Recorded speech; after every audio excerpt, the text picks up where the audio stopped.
Diego Sanchez has parted ways with Joshua Fabia. Diego told MMA Fighting that he is no longer working with Joshua Fabia as a manager, coach, and touring. MMA Fighting reports that Sanchez declined to further comment on the situation. But he said he would make a statement next week and needed to gather his thoughts before speaking to the media. Diego's attorney said that the decision to leave Fabia was made on Thursday, and both him and Diego have withdrawn business ties to the coach. Ariel Helwani reacted to this article, saying, "Good for Diego." What's up, everybody? It is Fight Week this Saturday night, live from the Apex here in Las Vegas. The main event is ridiculous. Number 3 versus number 4 in the bantamweight division. Rob Font versus Cody Garbrandt. This fight is going to be ridiculous. Do not miss this main event. Couple of things I want to point out before we get started. Prelims. Everything's on ESPN+. The prelims start at 4 o'clock on the East Coast, and then the main card starts at 7 o'clock on the East Coast. A couple of fights you might not know about. Let's start right here with Ben Rothwell and Barnett. Ben Rothwell makes his return versus the debuting veteran Chris Barnett. Chris has made a reputation for bringing a craziness to every fight that could involve just about anything. With all his craziness, he has 16 of his 21 wins by knockout and will be looking to make it 7 wins in a row versus Ben Rothwell. Big Ben Rothwell has seen it all with over 50 career fights and 34 of his 38 wins by finish. I have no idea what to expect, but ladies and gentlemen, that is a must-see, badass heavyweight bout. Another fight you might not know about. Ramos versus Algeo. Ramos, 14-3, 3 knockouts and 7 submissions. Ramos is an aggressive, dynamic striker who's a quick starter, and half of his wins come by stoppage in the first round. He's equally good on the ground and jumps on those submissions whenever he sees them. Algeo, 14-5, 3 knockouts with 6 submissions. His very first fight in the UFC was a short notice call-up against the unbelievably tough veteran Ricardo Lamas. And it ended up being fight of the night back in August. In a lot of ways, he mirrors Ramos. This fight should be fun. It should be all over the place. If you don't know, now you know. Speaking to Helen Yee, Rockhold said that he wants to fight a ranked opponent for his comeback fight, but thus far, everyone in the top 15 rankings has turned him down. There's a lot of guys, but none of them want to sign the contract. Everyone wants to run around. There's guys that make sense.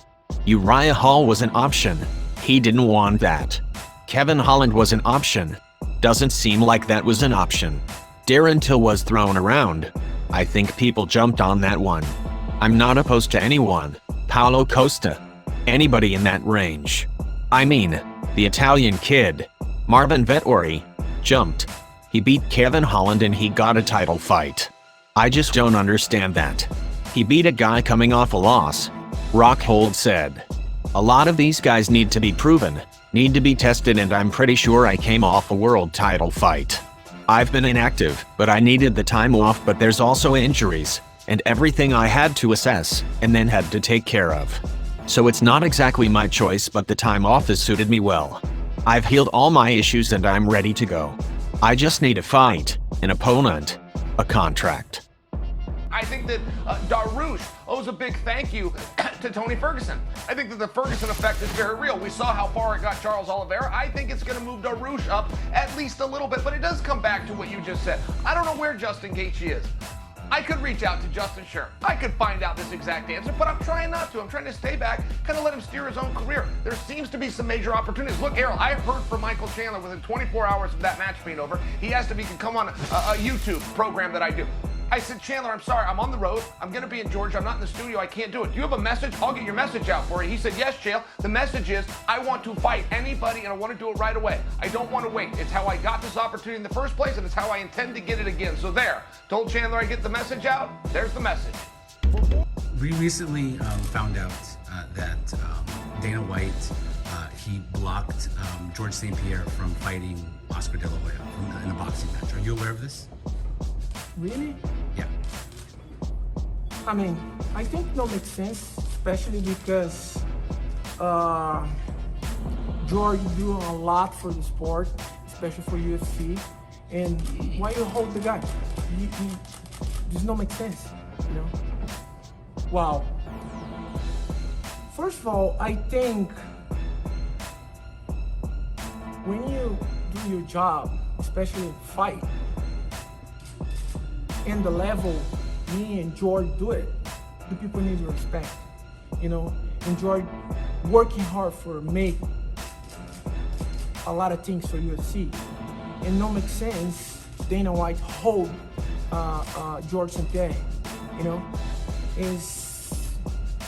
I mean, I have my personal opinion about Dana, and I'm not anymore in UFC. I don't like to talk about UFC because everything I do inside UFC is done for me. I do my best, I put in my heart in the company, but now is the page in my life is done. George is a fighter. You can't hold the fighter. It's the same you take the lion in the jungle and put inside the cage. The lion will die. You can't do that. Nobody can do that.